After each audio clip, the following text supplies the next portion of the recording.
Nós estamos aqui adorando ao Senhor, glorificando a Deus, dizendo que Ele é o nosso Rei, o nosso Senhor, acima de todas as coisas. Abra sua Bíblia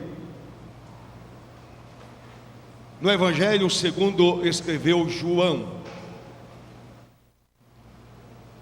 Evangelho segundo escreveu João, capítulo 9.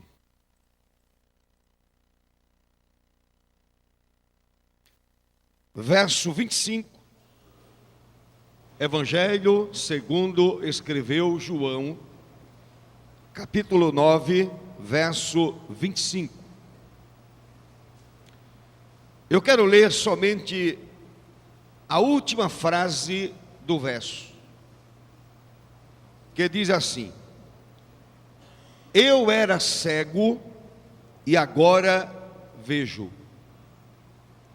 Eu era cego e agora vejo. Repita comigo: eu era cego e agora vejo. Diga para o irmão que está ao seu lado, diga assim: meu irmão, eu era cego, agora eu vejo. Amém? Eu era cego e agora vejo. Amém?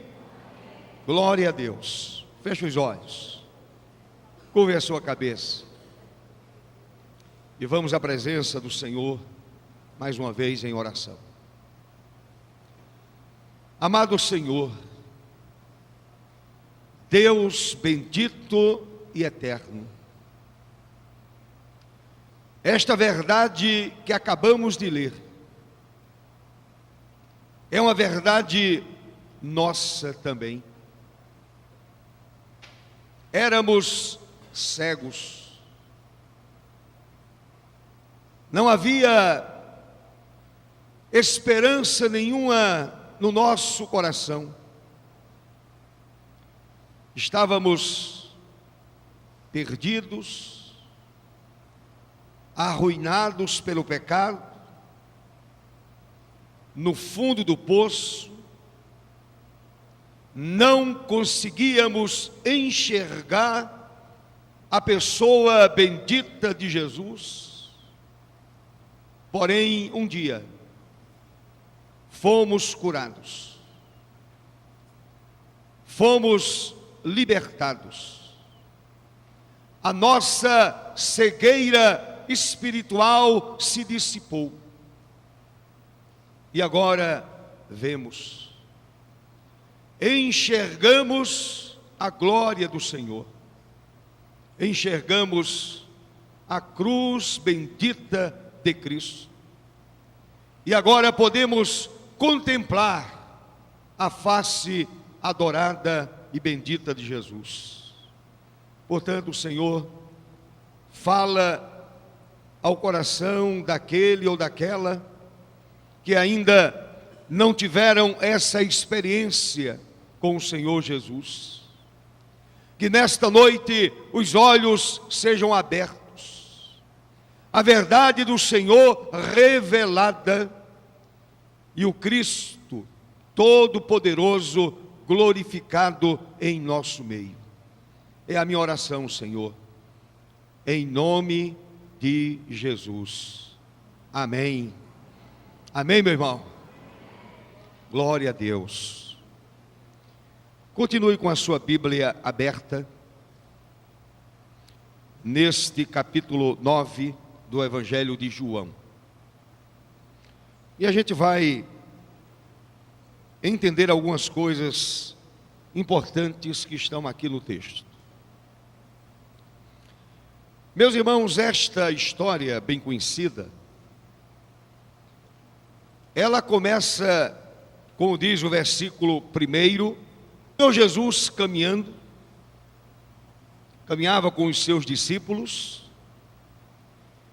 e de repente o Senhor avista, o Senhor vê um homem cego. E a pessoa de Jesus, e o Evangelho sempre nos mostra essa maneira afável do Senhor, o Senhor se encheu de compaixão. Aquilo para ele era uma cena profundamente lamentável.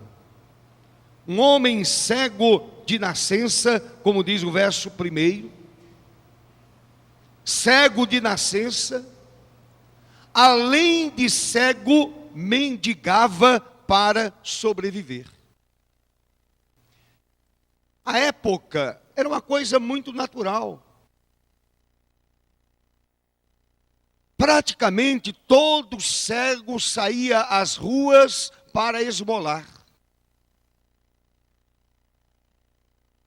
Não havia outra coisa a fazer. Não havia nenhum trabalho para o cego.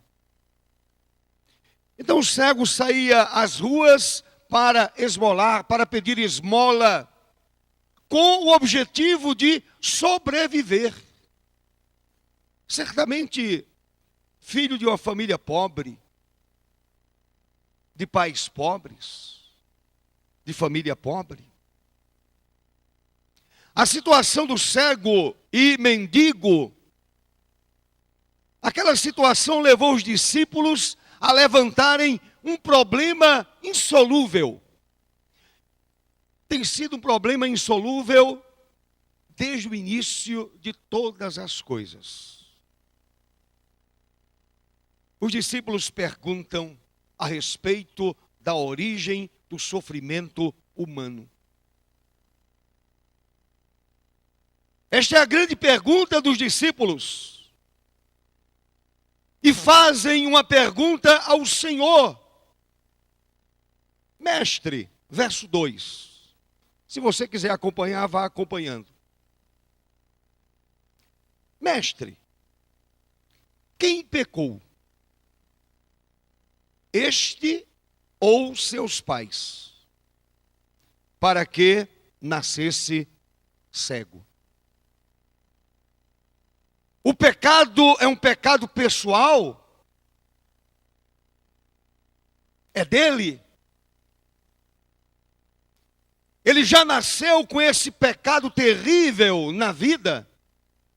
E por isto veio sobre ele o juízo divino? Ou o pecado é de terceiros? Ou o pecado é dos pais? Meus amados irmãos, os discípulos estavam naquele momento raciocinando com a lógica universal da época. Era o pensamento da época. Era a lógica da época, segundo a qual o pecado acompanha-se de sofrimento. Pecou, sobre a sua vida vem o sofrimento. Errou, sobre a sua vida vem o juízo. E isto em qualquer pessoa. Mas os discípulos cometeram um erro de supor que cada caso de sofrimento em qualquer pessoa é resultante de um pecado específico. Esse foi o grande erro dos discípulos. E eles estavam embaraçados com tal ideia. Olhando para aquele homem, olhando para aquele pobre cego, cego de nascença, que esmolava, certamente vestido com trapos, com roupa bastante humilde. Eles estavam embaraçados com essa ideia. E queriam saber como aplicar esse critério ao cego de nascença. Senhor, quem pecou? Foi ele? Ou o pecado é o pecado dos pais? O Senhor responde no verso 3, meus irmãos, o seguinte: E observem a resposta do Senhor. Olhe para o verso 3. O Senhor diz àqueles discípulos: nem ele pecou, nem seus pais, mas foi para que se manifestem nele as obras de Deus. Amém? O Senhor não deu, naquele momento, nenhuma aula sobre o mistério do sofrimento humano.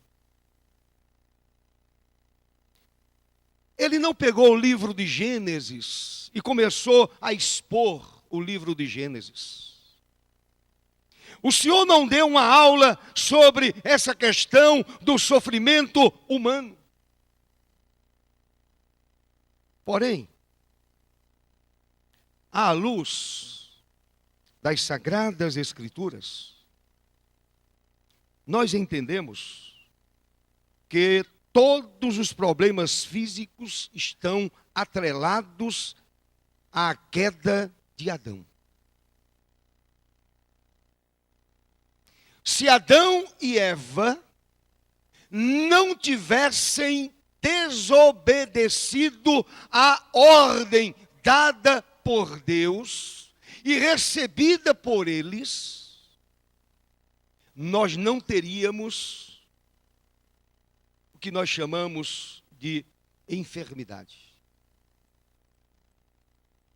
Não haveria doença, não haveria cegueira, não haveria nenhum tipo de enfermidade.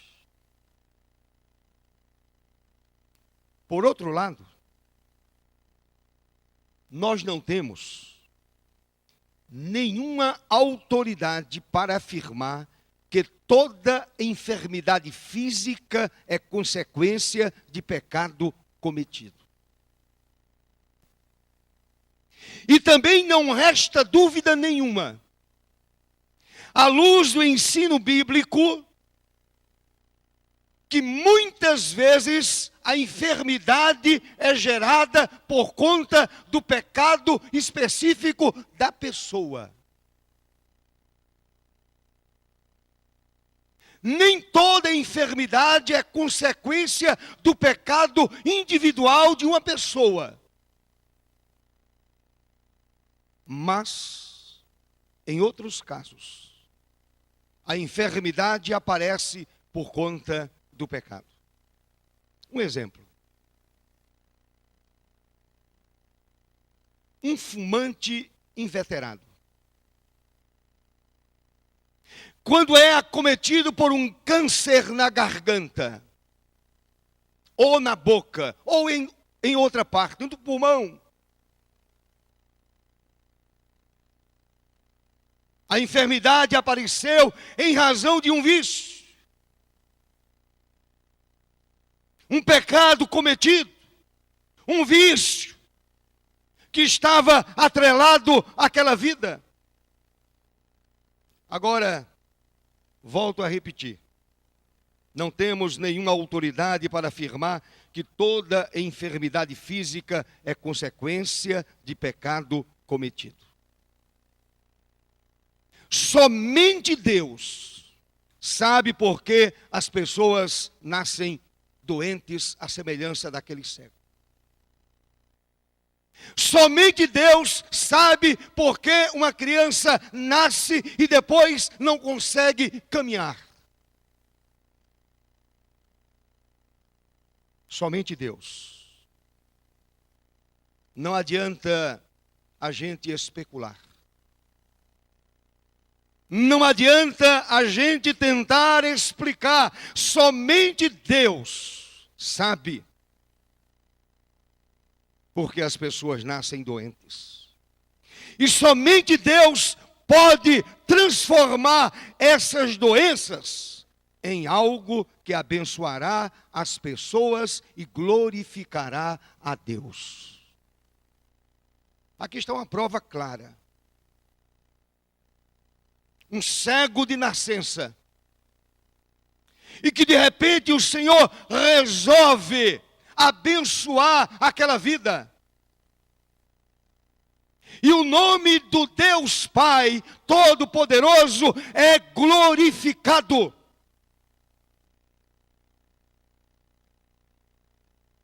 Então, meus amados, não nos cabe especular sobre a origem do sofrimento de qualquer pessoa. Não nos cabe discutir quem pecou. Não cabe aqui essa discussão. Vejamos, neste caso do cego de nascença,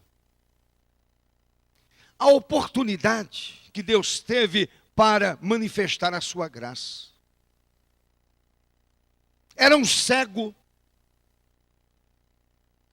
era um homem que esmolava. Quem olhava para aquele homem? Quem dava atenção àquele homem? Quem se importava com ele, com a sua situação? Quem se importava com a sua cegueira? Ninguém. As pessoas passavam, voltavam, alguns ajudavam, outros não. Mas aí o Senhor resolve abençoar aquele homem. E aí no verso 5 o Senhor disse algo maravilhoso. Enquanto estou no mundo, sou a luz do mundo. Amém, meu irmão? Enquanto estou no mundo, sou a luz do mundo. De repente, se a gente olha para esta frase, de forma isolada, parece não significar muita coisa. Pelo menos naquele momento e para aquele cego. E para os discípulos. Ora, eles estavam perguntando a respeito da situação daquele homem, se o pecado era dele ou dos pais, qual é a origem do sofrimento. Aí o Senhor diz assim: enquanto estou no mundo, sou a luz do mundo. Tem sentido nisso? Eu estou querendo saber uma coisa e de repente a pessoa solta uma frase de certo ponto incompreensível para mim, incompreensível para o cego, para os discípulos. Mas, meus irmãos, tal declaração se manifestou em ato concreto. O Senhor disse: eu sou a luz do mundo. Ato contínuo, diz lá a palavra do Senhor. Se você olhar a partir do verso 6. Dito isso, o Senhor não ficou discursando, Ele não ficou tentando explicar a frase que havia acabado de dizer. Dito isso, cuspiu na terra. Que coisa estranha. O Senhor cospe na terra, tendo feito lodo com a saliva, aplicou aos olhos do cego, dizendo-lhe: vai, lava-te no tanque de Siloé, que quer dizer enviado. E algumas pessoas aqui dizem que esse tanque também é uma simbologia da própria pessoa de Jesus, o enviado de Deus. Não vamos entrar nessa questão. Ele foi, o cego, lavou-se e voltou vendo. Enquanto eu estou no mundo, eu sou a luz do mundo. Aquele que fora cego, agora enxerga. Agora ele volta vendo. Ele foi ao tanque de Siloé, lavou-se no tanque e voltou vendo. Interessante, irmãos, é que os inimigos de Jesus levantaram, por causa desse milagre, uma forte discussão. Alguns afirmavam não ser o mesmo aquele que antes era cego. Quando o homem voltou vendo, alguns disseram, não é o mesmo. Isso é uma mentira.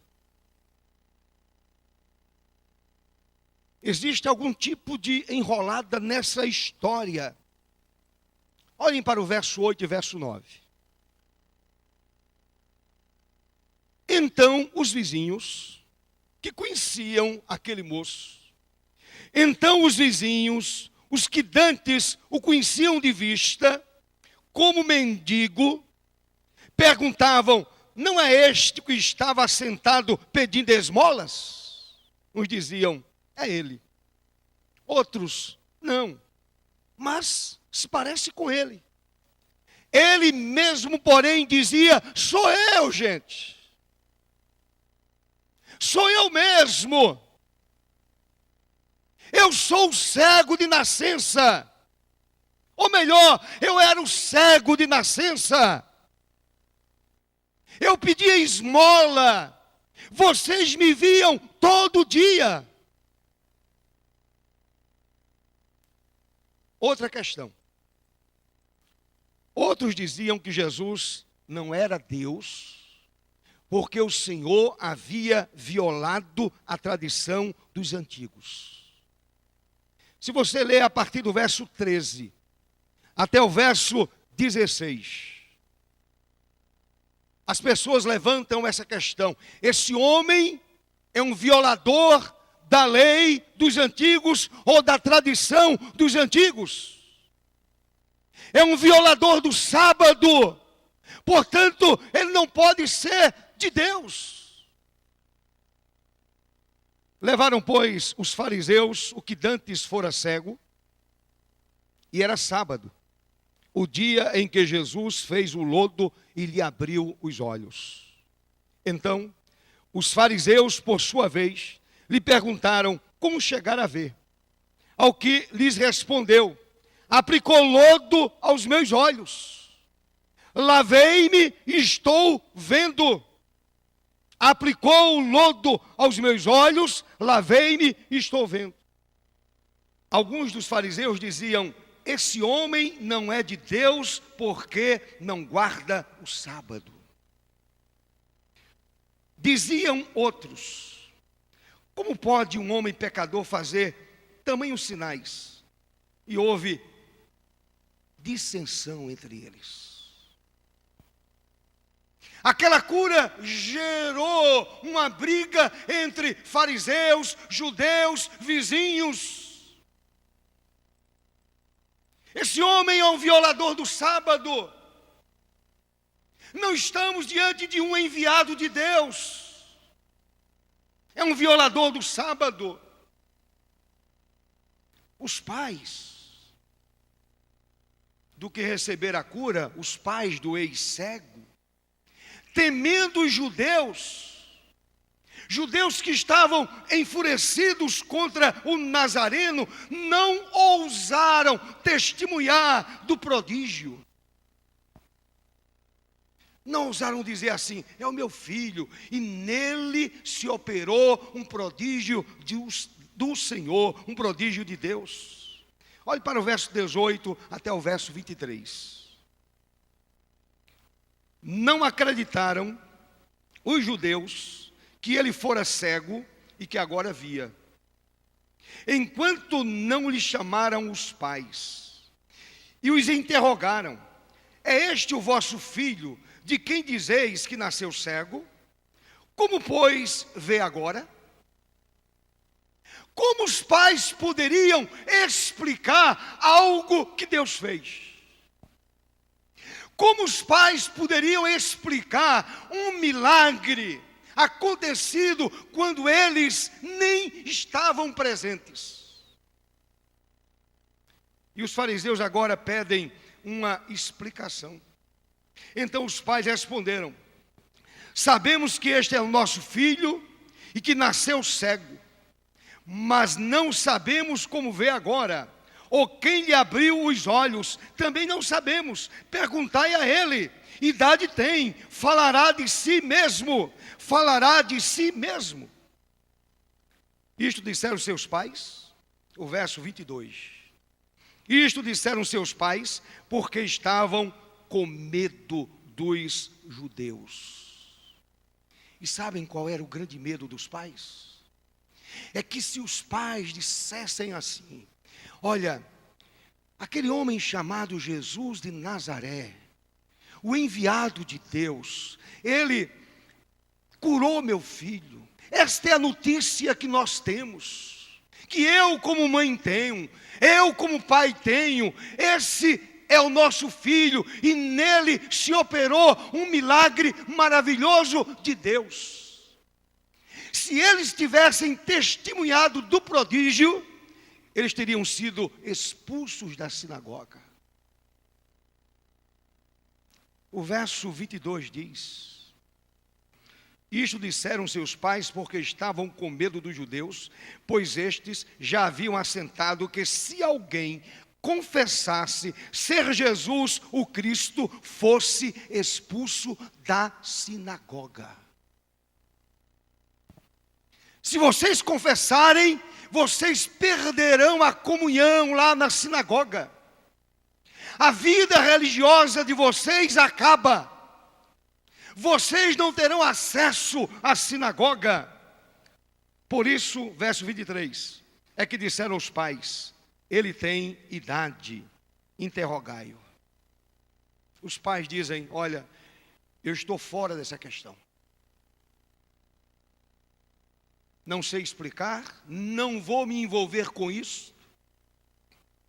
Não sei como aconteceu. Não sei quem é este homem chamado Jesus. Não sabemos de nada. Meus amados, o curado, o ex-cego, é mais uma vez interrogado para que confesse o engano do pretendido milagre. Ele é chamado de volta e aí ele é interrogado novamente. Se você olhar para o verso 24, é o que significa as palavras que estão lá no verso 24.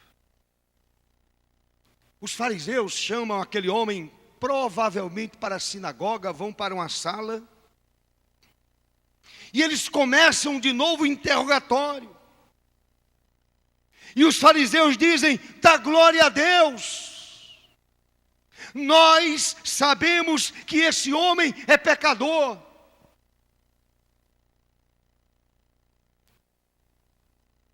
Dá glória a Deus. Glorifica o nome do Senhor. Nós sabemos que esse homem é pecador. Aquele que fora cego e que mendigava pelo pão cotidiano, retrucou, meus amados, com um argumento maravilhoso, cuja lógica fulminou aqueles fariseus fanáticos. Aquele homem disse o seguinte no verso 25: se é pecador, não sei.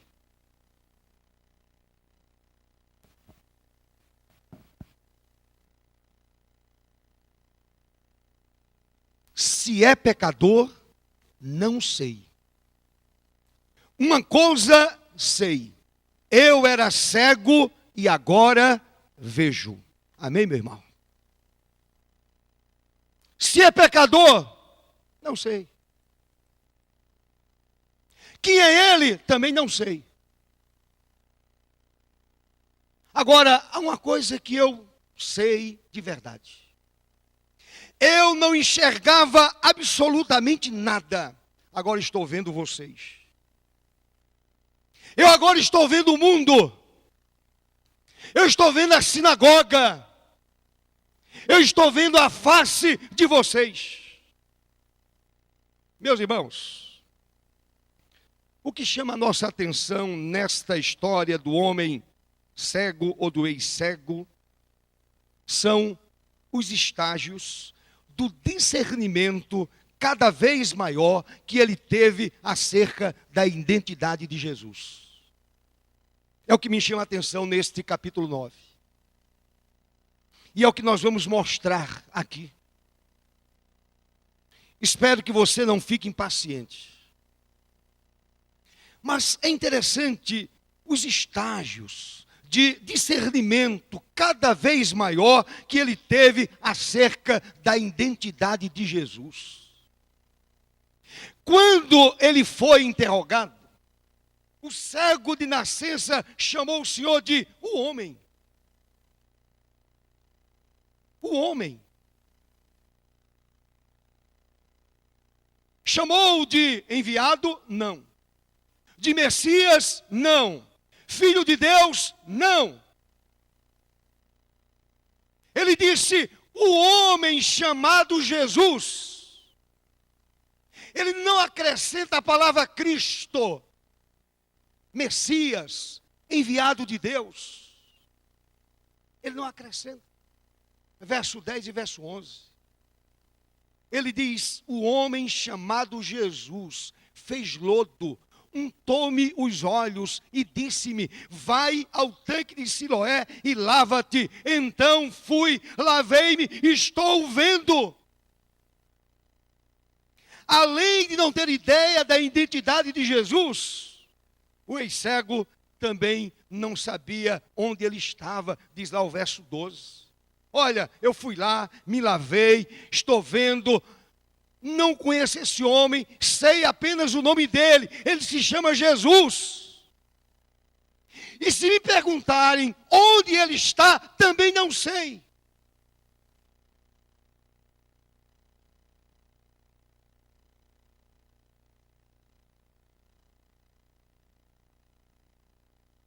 O que é que nós entendemos aqui? O milagre físico aconteceu. A doença foi sarada. Os olhos foram curados. Todavia, o homem continuava perdido do mesmo jeito. Se naquele momento morresse, estaria perdido para sempre. Ele não sabia quem era Jesus. Não conhecia a identidade divina dele. O homem chamado Jesus, não havia no coração dele certeza de salvação. Ele estava vendo.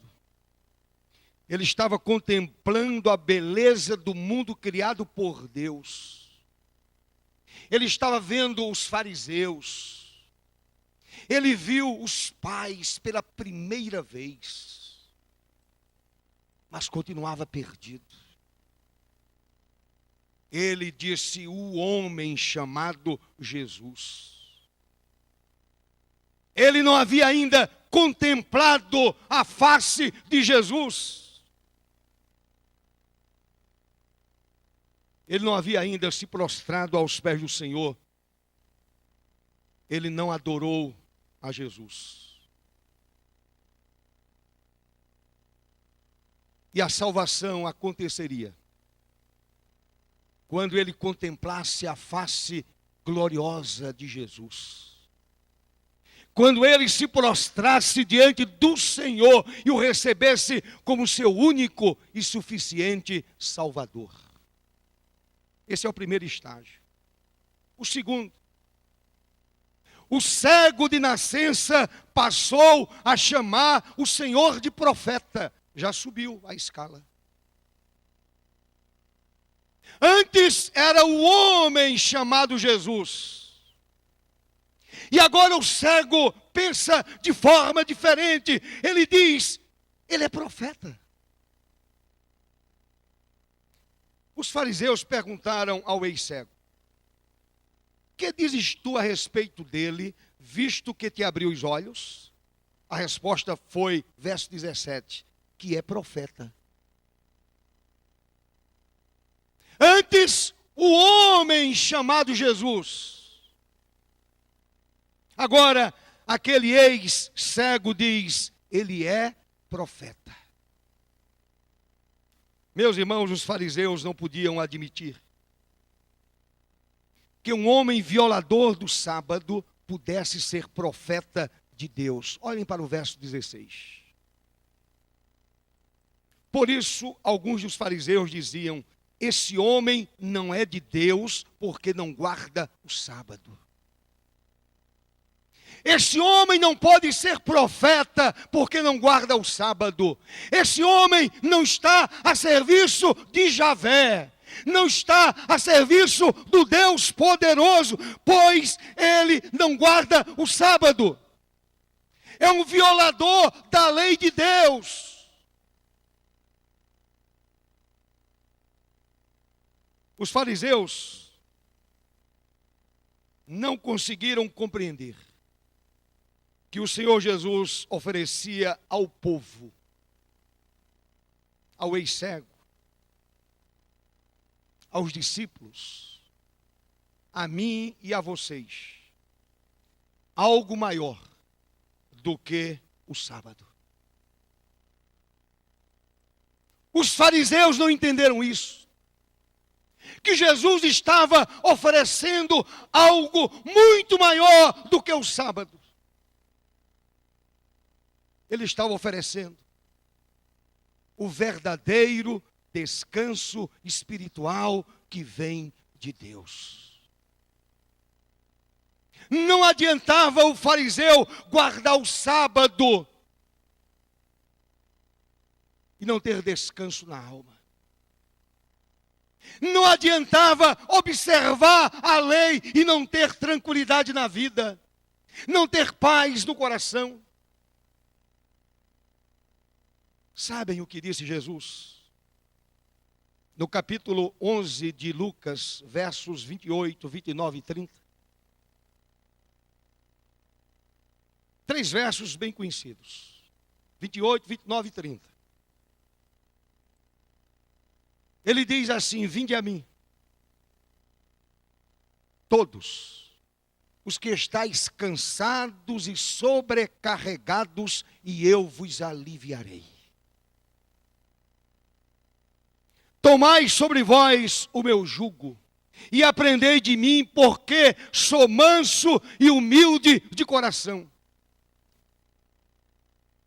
O que diz o restante do verso? E achareis descanso para a vossa alma, porque o meu jugo é suave e o meu fardo é leve. A religiosidade não oferecia o que Jesus está oferecendo aqui. A religião não poderia levar aquele homem pobre e ex-cego esse alívio da alma. O sábado não traria esse alívio. Os fariseus não conseguiram compreender isso. E por esta razão, disseram: esse homem não é de Deus. Ele é violador do sábado. Como pode ser um homem de Deus, um profeta, se ele está passando por cima daquilo que Deus determinou? Jesus estava oferecendo algo muito superior. Esse é o segundo estágio. O terceiro estágio. O cego de nascença considerou o Senhor Jesus um homem de Deus. É um profeta, é um homem de Deus. Os fariseus voltam a interrogar o ex-cego de nascença e pergunta: quem te fez isso? Verso de número 26. Se você olhar para o verso de número 26, que te fez ele? Essa é a pergunta. Que te fez ele?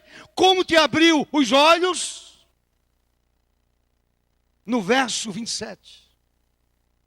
O ex-deficiente visual, irônico e afoitamente, faz 2 interrogações aos seus interlocutores. Duas. Verso 27. Já vos disse.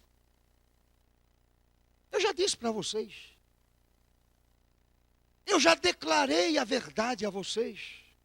Já vos disse e não atendestes. Por que quereis ouvir outra vez? Esta é a primeira pergunta. Aí vem a segunda pergunta. Porventura, quereis vós também tornar-vos seus discípulos? O cego é ousado. O cara está sendo interrogado, apertado, pressionado, para dizer que aquele milagre não aconteceu, que aquilo não veio de Deus, aquilo não veio do céu, aquilo é obra maligna, em outras palavras. E de repente aquele homem humilde, diante de fariseus inteligentes, cultos, observadores da lei, conhecedores da lei, profundos conhecedores da lei, aí ele diz assim: ora, vocês querem também se tornar discípulos dele? Meus irmãos, os fariseus ficam enojados, injuriados. E aí eles dizem nos versos 28 e 29, discípulo dele és tu. Nós não. Nós somos discípulos de Moisés. Sabemos que Deus falou a Moisés, mas este nem sabemos de onde é.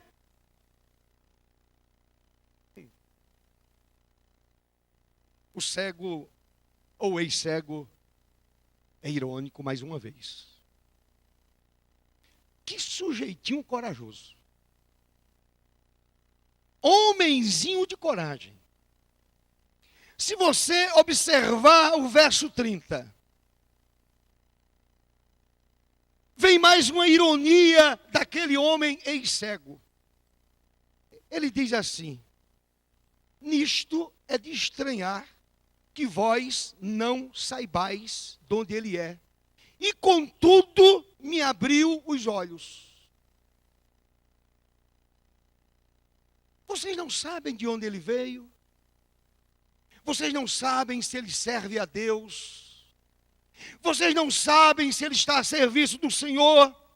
Contudo, me abriu os olhos.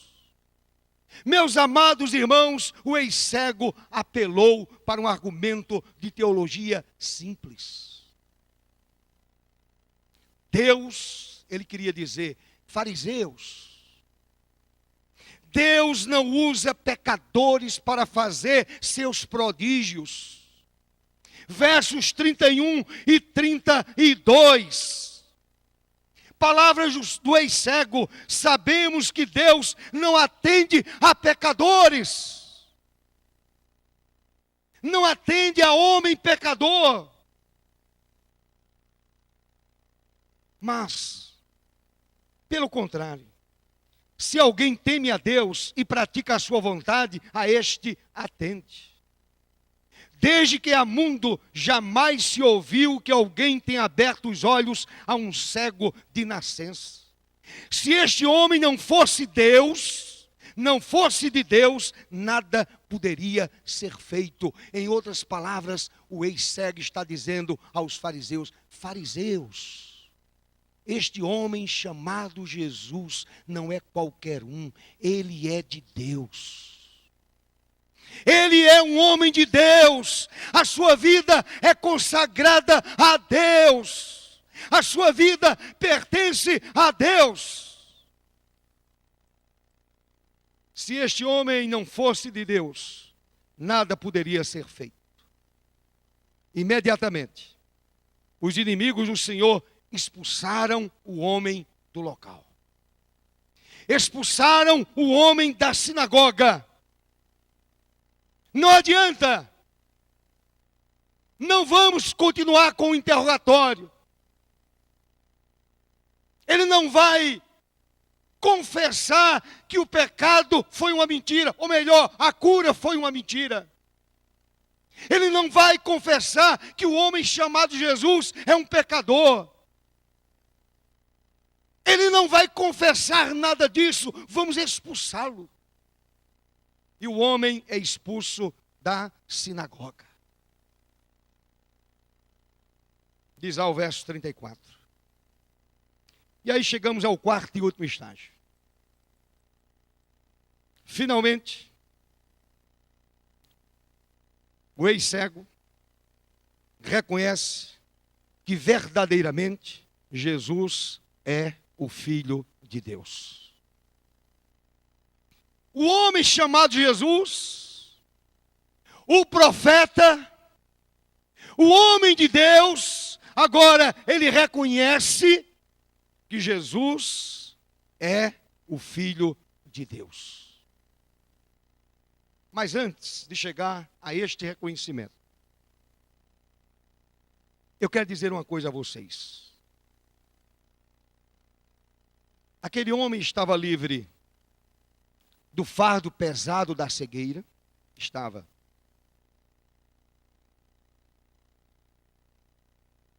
Não precisava esmolar, agora mais não.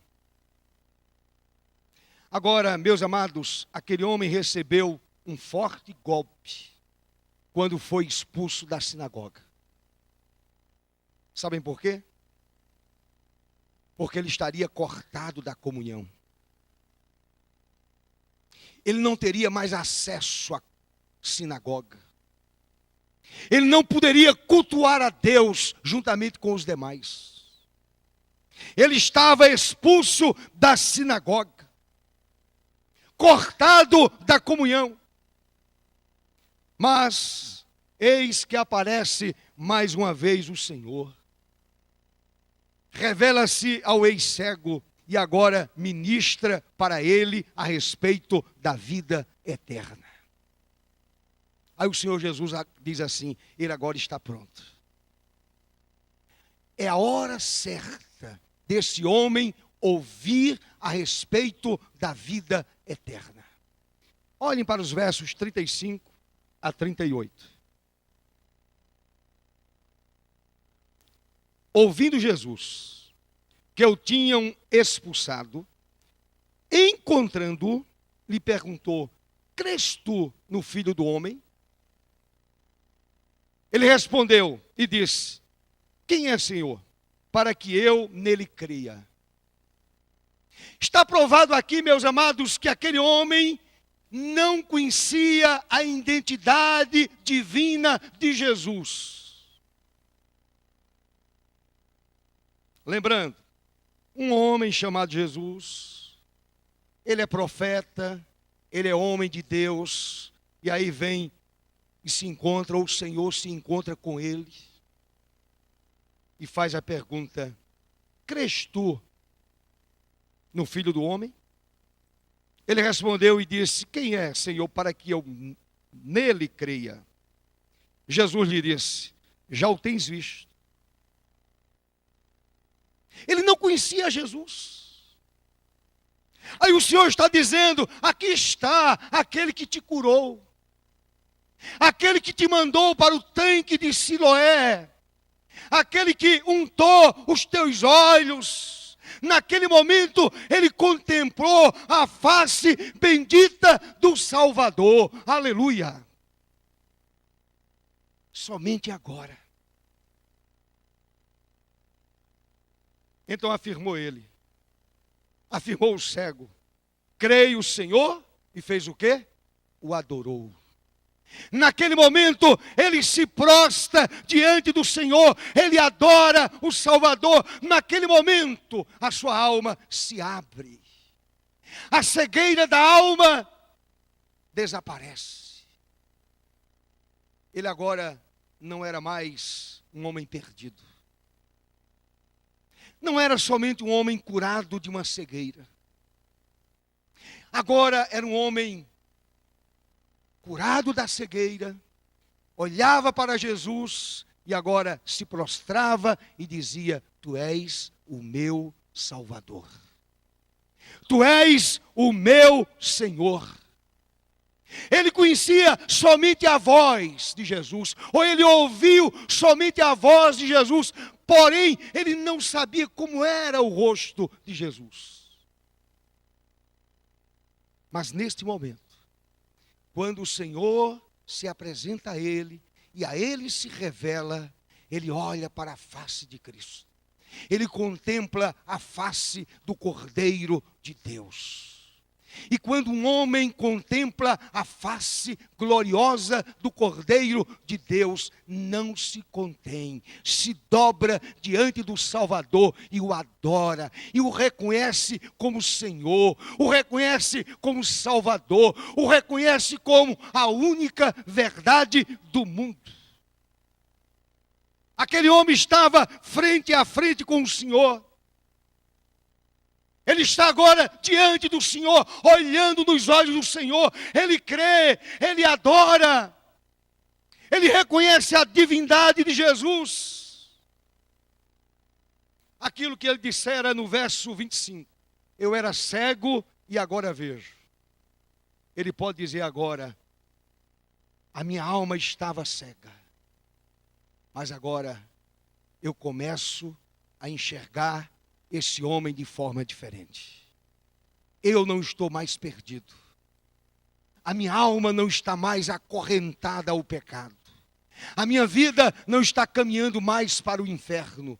Eu não estou mais longe de Deus. Eu estou agora diante do meu Senhor, diante do meu Salvador. E agora a minha alma está salva, a minha vida está segura. Nele eu encontrei a paz para a minha vida, para a minha alma, para o meu coração. Ele adora o Senhor. E agora ele pode dizer, eu era cego e agora vejo. Eu não enxergava a ninguém. Eu não conhecia o mundo. Eu agora vejo as pessoas, mas algo muito maior aconteceu comigo. Algo muito especial aconteceu comigo. Agora a minha alma enxerga a face gloriosa do meu Senhor, do meu Salvador. Louvado seja Deus por isso. As trevas desapareceram da alma daquele homem. E agora ele tinha certeza absoluta da salvação eterna. Eu era cego, agora vejo. Concluindo, meus irmãos, os fariseus, como tantos outros, continuaram na escravidão da cegueira espiritual, pois não reconheciam o seu estado de completa ignorância a respeito daquele que declarou, eu sou a luz do mundo. Os fariseus viam, liam, mas não conseguiam enxergar em Jesus a luz do mundo. Quantas pessoas que leem,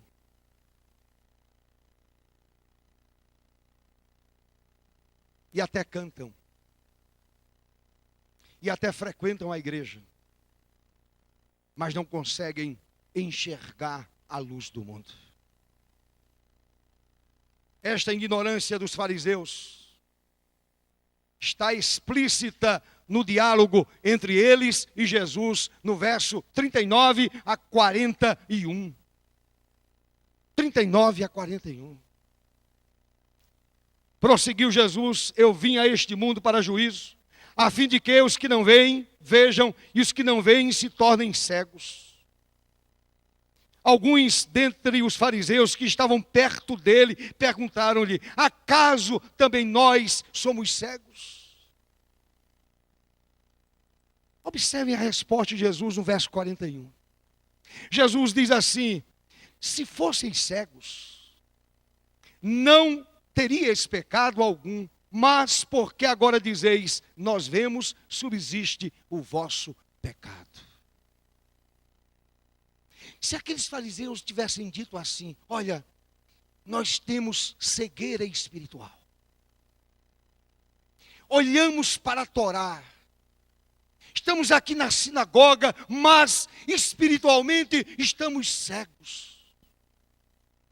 Não enxergamos a luz da vida, a luz do mundo, não enxergamos o Messias. Eles poderiam ter recebido a salvação eterna. Infelizmente, muitos ainda estão vivendo na escravidão, da cegueira, do pecado. Semelhantes aos fariseus. Um destino incerto. Caminhando nesta vida sem a luz bendita de Cristo. Sem a luz bendita do Senhor.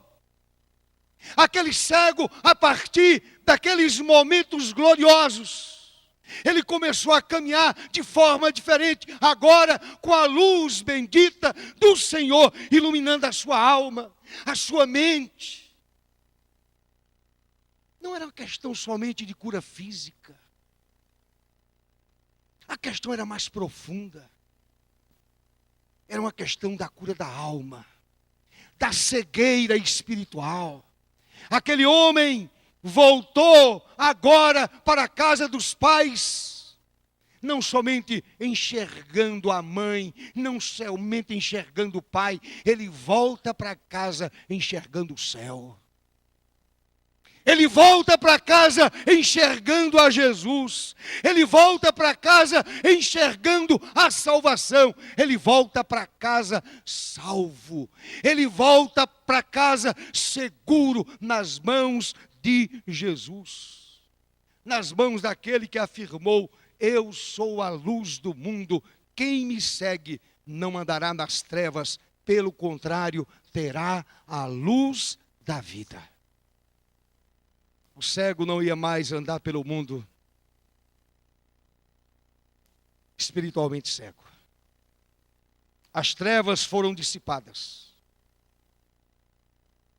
Ele agora era um homem novo, nascido de novo, perdoado, salvo, discípulo de Jesus, adorando a Jesus, reconhecendo a divindade de Jesus. Se você crê, a sua vida será transformada. E corajosamente, à semelhança do ex-cego, você dirá a qualquer pessoa, a seu patrão, a sua mãe, a seu pai, seja quem for, você vai dizer o seguinte: eu era cego. Eu era cego e agora vejo.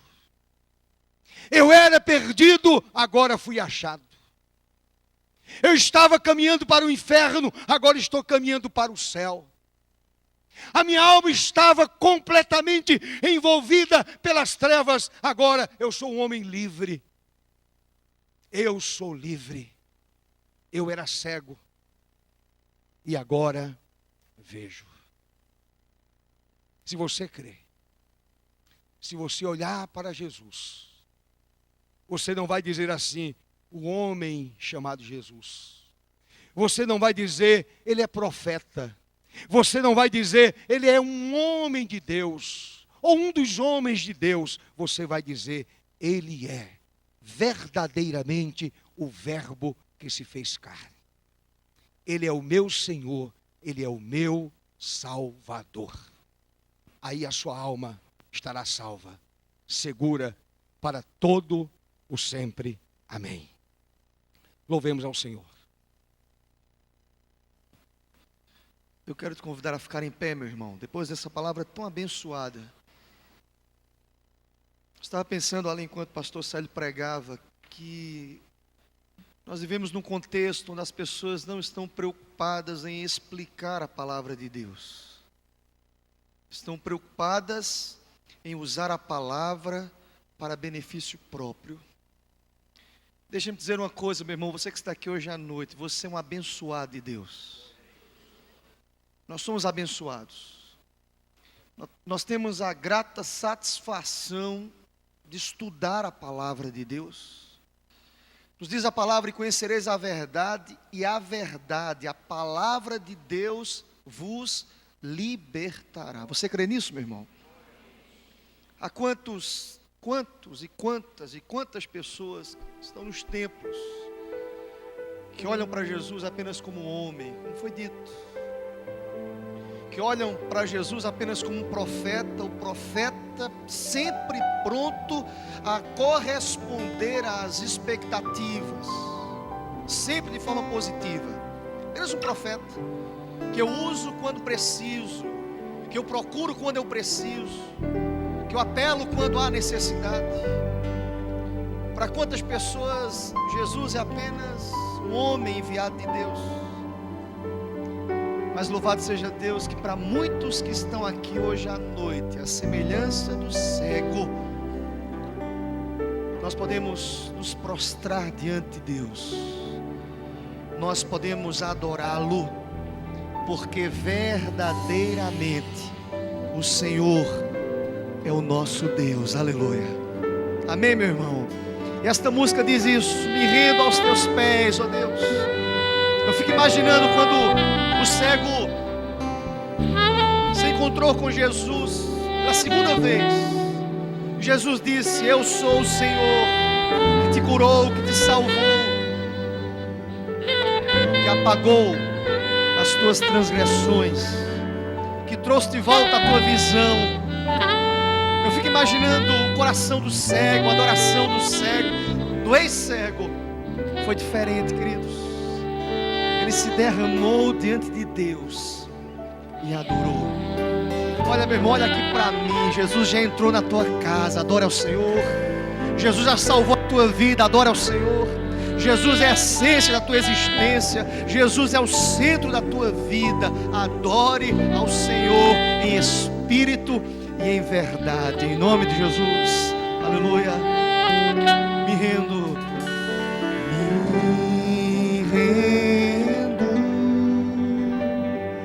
aos teus pés para te adorar, meu Deus. Diga isso ao Senhor. Te amo mais que quero declarar que só Tu és, ó Senhor, que somente o Senhor, Ele é santo, Ele é santo,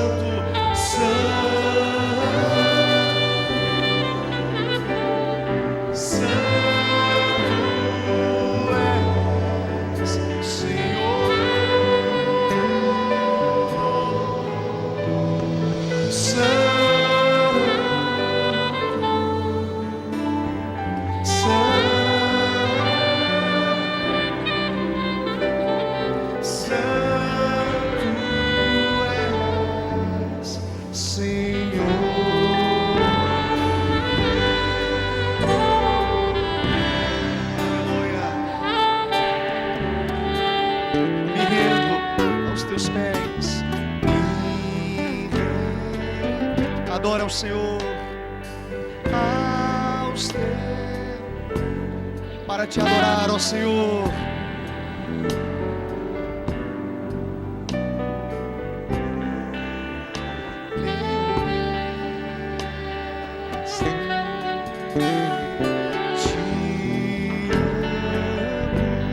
Mais que a mim, mais que a mim, quero declarar ao Senhor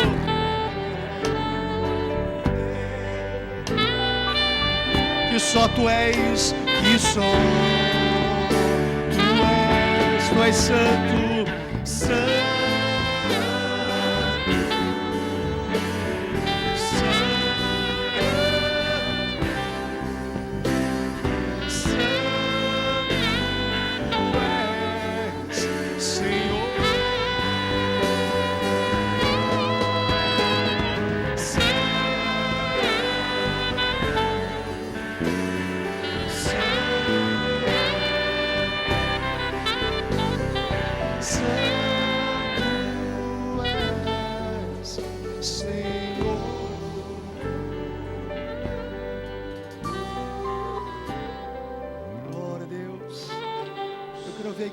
Santo é o Senhor. Santo. Abra a tua boca, adora ao Senhor. Santo. Santo és, Senhor.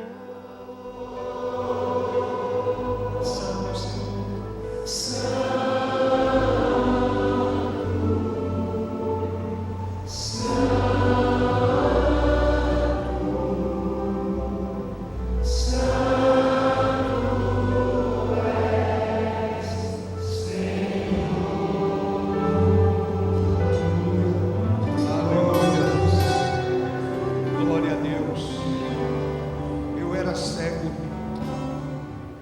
E agora vejo, com toda certeza, a adoração daquele ex-cego, ali prostrado, olhando para a face bendita do Senhor, dizendo: Tu és santo, santo és tu, Senhor, Tu és o meu Salvador. Eu agora entendo claramente, eu enxergo tudo, eu compreendo a verdade, por isto eu te adoro e me rendo a ti. A partir de hoje, tu és o meu Deus, tu és o meu Senhor, tu és o meu Salvador. A partir de hoje, serei teu discípulo. A partir de hoje, eu te amarei para sempre. Eu era cego, agora eu vejo. Se nesta noite o Espírito Santo de Deus abriu o seu entendimento e tirou a sua cegueira espiritual, não há aqui nenhum cego físico, mas quem sabe há um cego espiritual ou uma cega espiritual que precisa suplicar ao Senhor: Senhor, por favor, abra o meu entendimento, a fim de que eu possa contemplar a tua glória e te adorar. Se você gostaria de fazer isso, eu gostaria de orar por você. Se o Espírito Santo falou ao seu coração, venha aqui à frente e eu estarei orando por você, orando pela sua vida, em nome de Jesus. Não vou insistir. A obra é feita por Deus, pelo seu Espírito. É a obra do Consolador. A gente vai repetir essa música. E enquanto a gente repete essa música, canta essa música, aqui está vindo um adolescente. Louvado seja o nome de Jesus. Glória a Deus por isso. A sua alma foi tirada da cegueira espiritual. Agora ele enxerga o Senhor, a semelhança daquele ex-cego. Louvado seja o nome do Senhor. Deus abençoe. Vem aqui, filho. Fica aqui. Eu vou orar por você aí. Fica aqui. Se há outra pessoa, então venha. Deus abençoe a vocês. Louvado seja o teu nome, Senhor. Glória a Deus. Fiquem aqui. Fiquem aqui. Deus abençoe. Deus abençoe. Glória a teu nome, Senhor. Se há outra pessoa, então saia do seu lugar. Aleluia. E a semelhança do ex-cego, você vai dizer: eu era cego, agora eu vejo. Eu enxergo o Evangelho de forma diferente. A minha visão é outra. A minha visão agora é espiritual. Eu contemplo a face de Jesus. eu o adoro, eu me rendo aos pés dele, eu glorifico somente o nome dele. Se você está longe do Senhor, quem sabe já andou no caminho de Deus, já caminhou com o Senhor e de repente largou. Nesta noite diga: eu quero voltar a enxergar. Jesus está aqui para fazer esse milagre em sua vida. Amém? Para mudar a sua vida, transformar a sua vida. Oremos ao Deus poderoso. Senhor Deus, em teu nome, Senhor, eu abençoo essas vidas que estão aqui diante do altar do Senhor, não diante de mim, Senhor, mas diante do Salvador, daquele que abriu os olhos do cego, daquele que entrou na alma do cego, que mudou a sua vida, transformou a sua vida, aquele que curou a visão do cego, mas curou também a sua alma. Ó Deus, essas vidas estão aqui dizendo a mesma coisa, dizendo que agora enxerga as virtudes de Jesus, reconhecem a divindade do Senhor, reconhecem que são pecadores e que Jesus Cristo é o único Salvador, é aquele que perdoa os pecados, é aquele que traz paz ao coração, é aquele que traz alívio para a alma, é aquele que traz consolo para o sofrimento, é aquele que ampara, é aquele que cuida, é aquele que enxuga dos nossos olhos toda lágrima. Por isto, Senhor, eu te agradeço por essas almas tão preciosas, vidas preciosas, que certamente lá no céu vão se juntar ao ex-cego para glorificar o nome de Jesus por toda a eternidade. Por isto nós te louvamos e agradecemos em nome de Jesus. Amém. Amém. Deus abençoe, Deus abençoe, Deus abençoe, Deus abençoe. Vamos cantar. Enquanto a gente canta, a gente faz o levantamento da oferta missionária.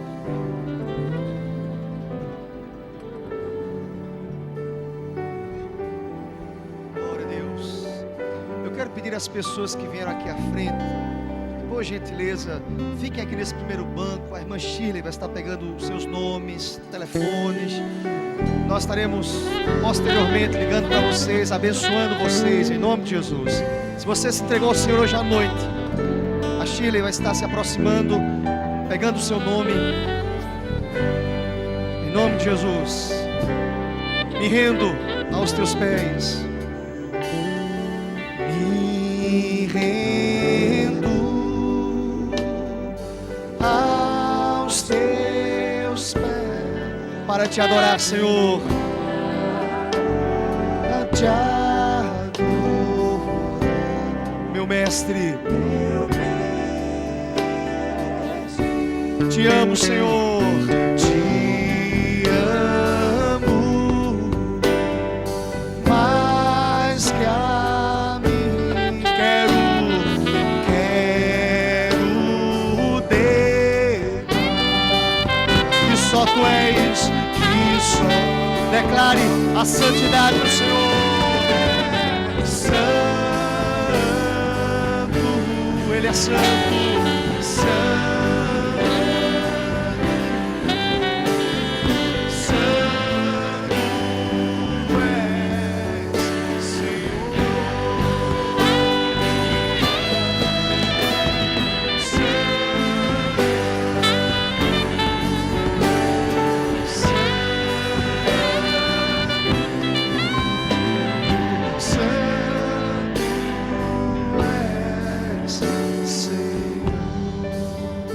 Quero ouvir mais uma vez. Santo, santo. Abra sua boca, declare essa verdade, meu irmão. Santo és, Senhor.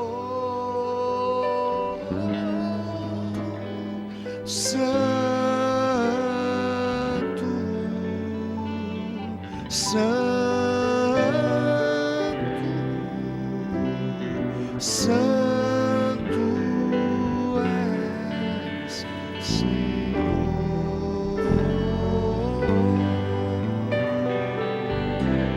Glória a Deus, ó Deus, nós te louvamos, nós te agradecemos, ó Deus, pela palavra que nós ouvimos nesta noite.